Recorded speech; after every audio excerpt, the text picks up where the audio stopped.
हमने शहर को दी एक नई पहचान, हम हैं सिंघानिया बिल्डकॉन।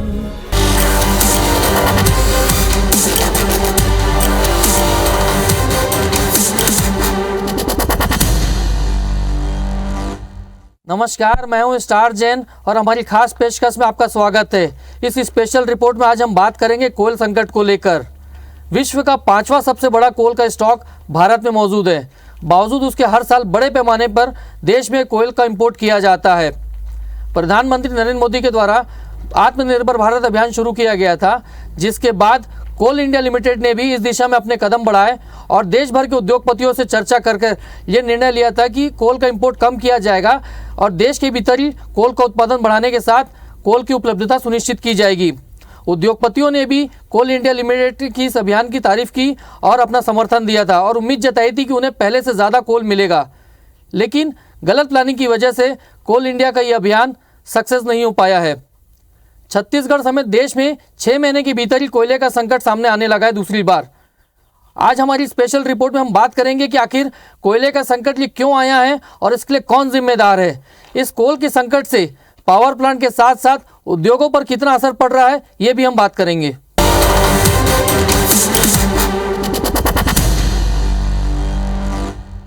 छत्तीसगढ़ में आयरन ओर के साथ साथ कोयल का भी बहुत बड़ा भंडार है। यहाँ पूरे देश में कोयले के उत्पादन में छत्तीसगढ़ तीसरे स्थान पर है।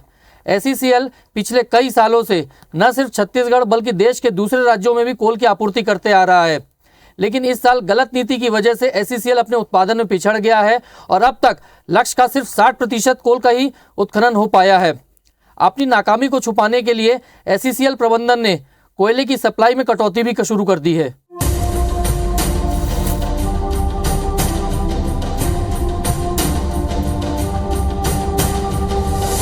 छत्तीसगढ़ समेत देश के दूसरे राज्यों को कोयले की आपूर्ति करने वाला SCCL इन दिनों अपने कुप्रबंधन के कारण चर्चा में है। SCCL ने साल 2021-22 की शुरुआत में लगभग 170 मिलियन टन कोयले के उत्पादन का लक्ष्य रखा था, लेकिन अब वो अपने इस लक्ष्य को शायद ही प्राप्त कर सके। ये हम नहीं बल्कि SCCL के आंकड़े कह रहे हैं। जानकारी के मुताबिक दिसंबर 2021 तक SCCL ने लगभग 100 मिलियन टन कोयले का उत्पादन कर लिया था। ये आंकड़ा जरूर बड़ा है, लेकिन लक्ष्य से काफी कम है, क्योंकि अब चौथी तिमाही में ही उसे लगभग 70 मिलियन टन का उत्पादन करना है, जो कि बड़ी चुनौती है।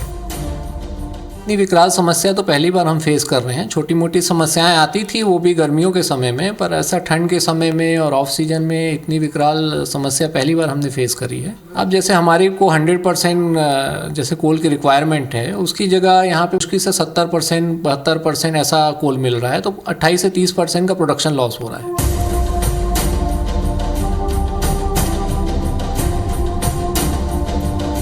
पिछले साल कोयला मंत्री प्रहलाद जोशी ने SCCL का दौरा भी किया था। उस समय उनकी मुख्यमंत्री भूपेश बघेल से भी मुलाकात हुई थी।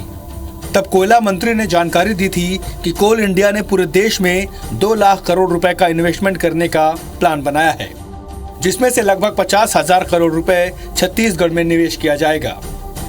लेकिन बीते साल SCCL अपने लक्ष्य को पाने में नाकाम साबित हुआ। ऐसे में निवेश प्लानिंग पर भी सवाल उठने लगे हैं। लक्ष्य तो उन्होंने तय किया है, वो लक्ष्य को एट एनी कॉस्ट अचीव करने के लिए मैंने आदेश किया हूँ। उतना एज इट इज़ इधर थोड़ा लक्ष्य कम होने के बावजूद भी हम 2 मिलियन अभी सप्लाई कर रहे हैं, 2 मिलियन से ज़्यादा पर डे, और इधर थोड़ा लक्ष्य के अनुसार चले तो और भी ज़्यादा होगा। लक्ष्य थोड़ा कम है, वो आपूर्ति करने का पूरा विश्वास उन्होंने भरोसा मुझे दिलाया है। SCCL के नए CMD PS मिश्रा ने हाल ही में कार्यभार संभाला है।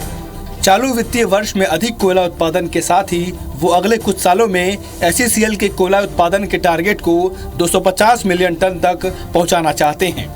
लेकिन ये वक्त ही बताएगा कि SCCL अपने उत्पादन में कितना आगे निकलता है। Star Jain, IBC 24, Raipur. Corona संक्रमण का असर कोयल के उत्पादन पर भी पड़ा है, लेकिन जैसे जैसे औद्योगिक और आर्थिक गतिविधियां सामान्य हो रही है, देश में बिजली की डिमांड भी बढ़ती जा रही है। लेकिन देश के पावर प्लांटों के पास कोयल का सुरक्षित भंडार भी उपलब्ध नहीं है। इतना ही नहीं, इंटीग्रेटेड पावर प्लांट और कैप्टिव पावर प्लांट के बीच भेदभाव का असर भी उद्योगों पर पड़ रहा है। प्रदेश में ही स्थापित केंद्र, राज्य और निजी क्षेत्र के पावर प्लांट कोयला संकट से जूझ रहे हैं। देश के पावर प्लांट के पास कोयला भंडार को लेकर केंद्रीय विद्युत प्राधिकरण प्रतिदिन अपनी वेबसाइट पर आंकड़े जारी करता है। ताजा आंकड़ों के मुताबिक देश के अलग अलग हिस्सों में पावर प्लांट को कोयले की कमी से जूझना पड़ रहा है। Chhattisgarh state power generation company के कोरबा स्थित DSPM पावर प्लांट व HTPC के पास 5 दिन का ही कोयले का स्टॉक है। कोरबा वेस्ट का प्लांट है हमारा, उसमें 3 से 4 दिन का कोयला है, क्योंकि जो कुसमुंडा माइंस जो है उसमें अभी बीच में प्रोडक्शन कम हो रहा था, अभी इम्प्रूवमेंट चालू हुआ है। निजी क्षेत्र के पावर प्लांट चाहे फिर वह कैप्टिव हों या इंटीग्रेटेड, उनके सामने भी आज कोयले की समस्या बनी हुई है। जानकारी के मुताबिक निजी पावर प्लांट की स्थापना के समय SCCL के साथ FSA किया गया था, लेकिन मौजूदा स्थिति में FSA के मुताबिक कोयला आपूर्ति SCCL से नहीं हो पा रही है, जिसका सीधा असर उनके उद्योगों पर पड़ रहा है। जबकि छत्तीसगढ़ से ही उत्पादित होने वाला कोयला बड़ी मात्रा में अन्य प्रदेशों को भेजा जा रहा है। ये देखना चाहिए कि हम किस स्टेट में खदान कर रहे हैं, माइनिंग कर रहे हैं, तो उस स्टेट की इंडस्ट्री उनके कारण ही लगी है। आज हमारी इंडस्ट्री, अगर छत्तीसगढ़ में इंडस्ट्रिया है तो उसका सबसे बड़ा कारण है हमारी SCCL कोल यहाँ पर अवेलेबल है, NMDC का आयरन ओर हमारे पास अवेलेबल है। तो अगर इस तरह की पॉलिसी में चलेंगे तो आगे जाके उद्योग और प्रदेश की सरकार को बहुत नुकसान होने वाला है। छत्तीसगढ़ में कोयला भंडारण के कारण विभिन्न निजी कंपनियों ने अपने प्लांट लगाए। उन्होंने खुद ही कैप्टिव पावर प्लांट भी लगाए हैं। इन उद्योगों में स्टील, स्पंज आयरन व एल्यूमिनियम प्रमुख रूप से शामिल हैं। लेकिन SCCL की ओर से कैप्टिव पावर प्लांट को कोयला आपूर्ति में किए जा रहे भेदभाव से ही इन उद्योगों के सामने संकट की स्थिति पैदा हो रही है। Star Jain, IBC 24, Raipur. छत्तीसगढ़ में गहराते कोल संकट के लिए यूनियन के मजदूरों ने SCCL की गलत नीतियों को जिम्मेदार ठहराया है। मजदूर संघ से जुड़े हुए पदाधिकारियों के मुताबिक SCCL प्रबंधन ने खनन की जिम्मेदारी ऐसे लोगों को दे दी जिनको इनका अनुभव नहीं था। फाइनेंस या दूसरे विभाग के अफसरों को खनन कार्य में लगाया गया, जो एक लंबी प्लानिंग नहीं कर सके और जिसके कारण आज पूरे छत्तीसगढ़ में कोल का संकट दिखाई दे रहा है।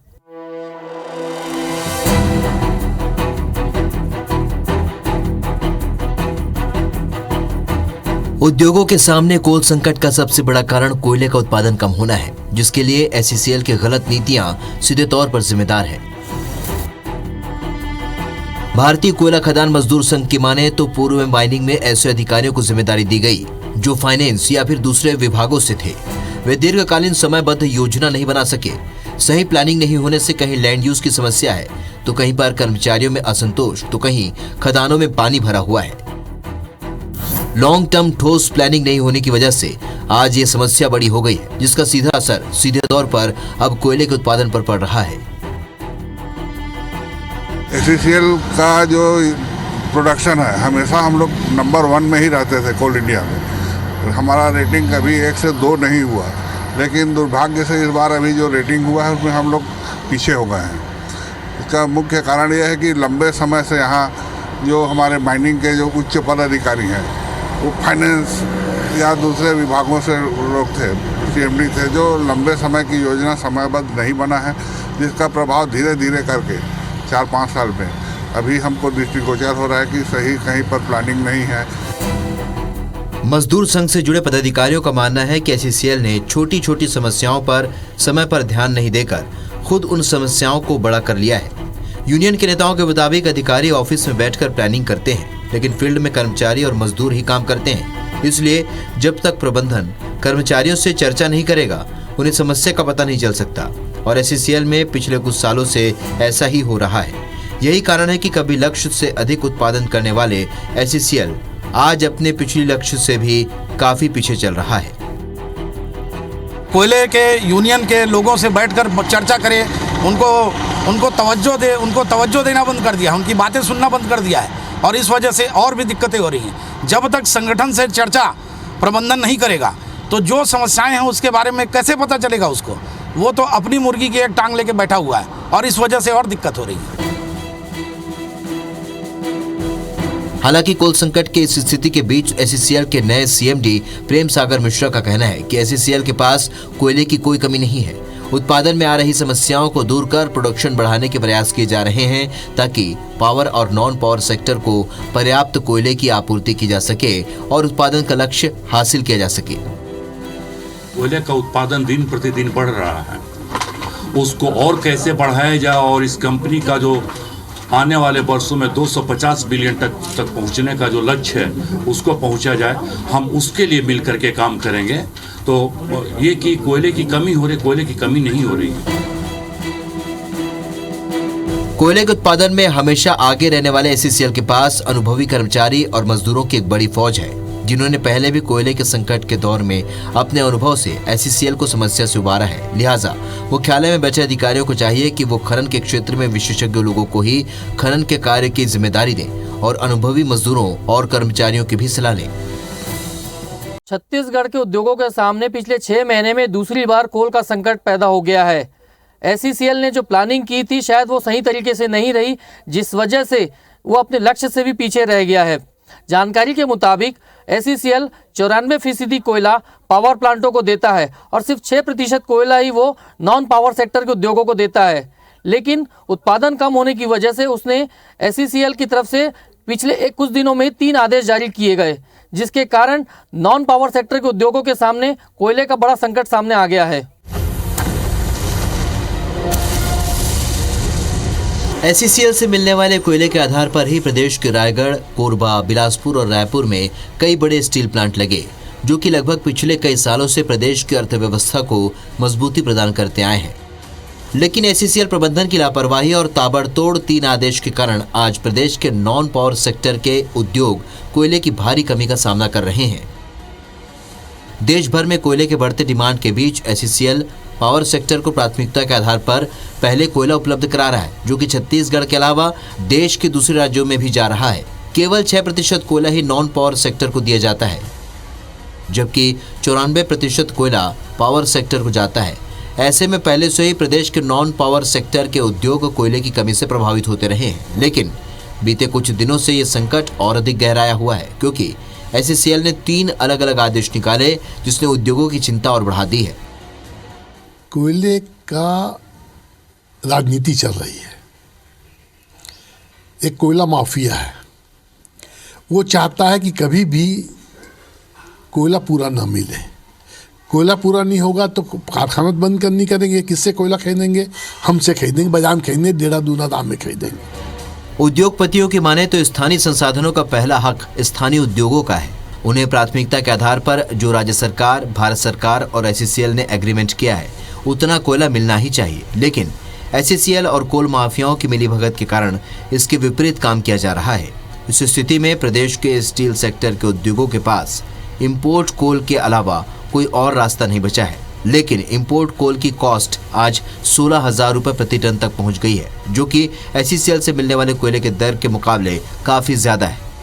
प्लांट चलाने के लिए उद्योगपति अगर इंपोर्ट कोल मंगवा भी लेते हैं तो इसका नुकसान आम जनता को ही होगा, क्योंकि रॉ मटेरियल की कॉस्ट बढ़ने से फिनिश्ड गुड महंगा होगा। मतलब निर्माण में लगने वाले सरिया से लेकर एंगल और दूसरे लोहे के सामान लोगों को महंगे दाम पर मिलेंगे।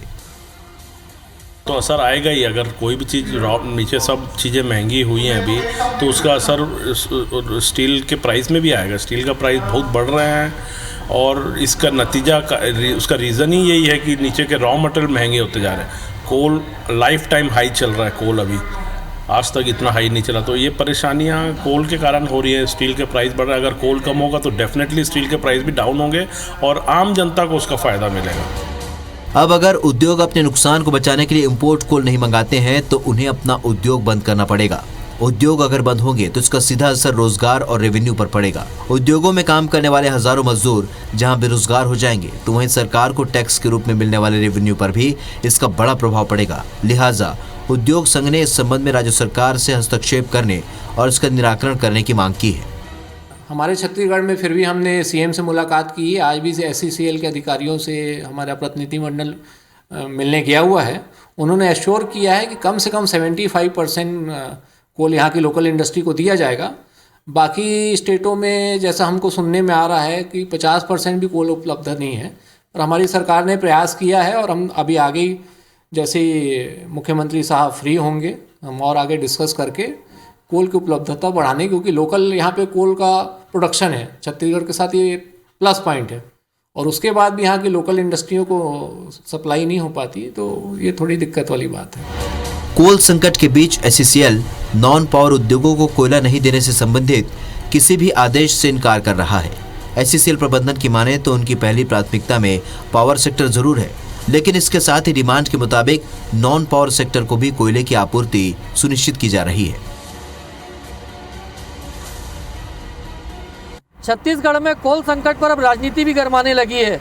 कोयले की कमी की लड़ाई केंद्र बनाम राज्य में तब्दील हो जाती है।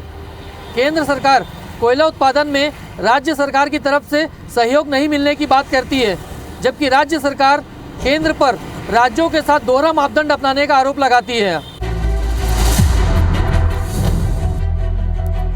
केंद्रीय कोल एवं खान मंत्री प्रहलाद जोशी ने छत्तीसगढ़ में कमर्शियल कोल माइनिंग को लेकर पिछले साल अक्टूबर में दौरा किया था।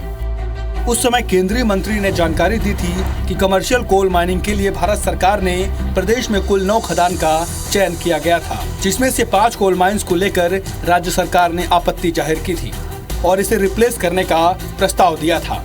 केंद्र सरकार ने राज्य सरकार के इस प्रस्ताव को स्वीकार कर लिया है। बदले में राज्य सरकार ने 3 नए कोल माइंस को इसमें शामिल करने की बात कही। इस तरह अब छत्तीसगढ़ में कुल 7 कोल ब्लॉक्स कमर्शियल माइनिंग के लिए उपलब्ध है। अक्टूबर 2021 में आए कोल संकट को देखते हुए केंद्रीय कोयला मंत्री ने एसईसीएल की खदानों का निरीक्षण किया था और उसके बाद उत्पादन बढ़ाने की बात भी कही थी। जिसका जितना बिजली का आपूर्ति करने के लिए चाहिए है उतना तो हम कर रहे हैं। 2.08 मिलियन टन हम दिया है। इससे परिस्थिति सुधर रहा है और आगे भी सुधरेगा, ये तो मुझे पूरा विश्वास है। ये मैंने रिव्यू करने के बाद आपको बता रहा हूँ। सीएम बघेल ने इस समस्या के लिए केंद्र सरकार की नीति को जिम्मेदार बताया है। सीएम बघेल के मुताबिक प्रदेश में जिन खदानों की नीलामी हुई थी उनमें उत्पादन ही शुरू नहीं हुआ, उल्टा जिनमें काम चल रहा था वो भी बंद हो गई हैं। एनडीए सरकार के गलत नीतियों कारण से आपने नीति बनाई ऑक्शन करने की। आज ऑक्शन किए गए कोई खदान चल रहा है या ऑक्शन कर रहे हैं तो कोई खरीद रहे हैं खदान, और नहीं खरीद रहे हैं प्राइवेट क्षेत्र में, प्राइवेट सेक्टर में जो खदानें चले उसको बंद कर दिए, तो कोयला संकट तो होना ही है। कोयले की तरह कुछ समय पहले तक छत्तीसगढ़ के उद्योगों को महंगे आयरन ओर की समस्या का सामना करना पड़ रहा था, जबकि सबसे ज्यादा आयरन ओर डिपॉजिट छत्तीसगढ़ में ही है। छत्तीसगढ़ सरकार ने एनएमडीसी के साथ बैठक कर इस समस्या का हल निकाला, जिसके बाद अब छत्तीसगढ़ के उद्योगों को प्राथमिकता के आधार पर और उचित दाम पर आयरन ओर मिल रहा है। कोयले के मामले में भी अब छत्तीसगढ़ सरकार को कुछ ठोस कदम उठाते हुए एसईसीएल से बातचीत करनी चाहिए, ताकि प्रदेश के छोटे छोटे उद्योगों को प्राथमिकता के आधार पर और कम दाम में कोयला उपलब्ध हो सके। Star Jain, IBC 24, Raipur. Coal India limited ने अगले कुछ सालों में पूरे देश में लगभग 2 लाख करोड़ रुपए निवेश करने की योजना बनाई है। इसमें से लगभग 50,000 करोड़ रुपए छत्तीसगढ़ में निवेश किया जाना है। मतलब साफ है कि कोल इंडिया के पास ना तो संसाधनों की कमी है और ना ही पेशेवर नजरियों की। आवश्यकता सिर्फ सही तरीके से प्लानिंग की है और उसके प्रॉपर इम्प्लीमेंटेशन की है, तभी इस प्रकार की गलतियों को होने से रोका जा सकता है। अन्यथा कितना ही निवेश कर लिया जाए, कोयले का संकट बार बार सामने आते रहेगा। हमारी इस खास पेशकश में फिलहाल इतना ही। आप देखते रहिए IBC 24।